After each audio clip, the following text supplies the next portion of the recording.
जिन्दगी कै सवाल हुन्छ चोखो माया भित्र हाम्रो भेट्ने छुट्ने कथा जस्तो हैन चलचित्र हाम्रो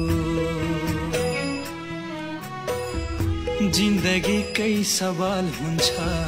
चोखो माया भित्र हाम्रो भेट्ने छुट्ने कथा जस्तो हैन चलचित्र हाम्रो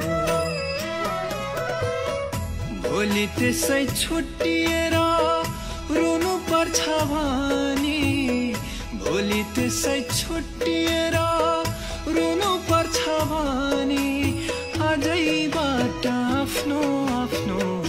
बाटो लाग्दा राम्रो आजैबाट आफ्नो आफ्नो बाटो लाग्दा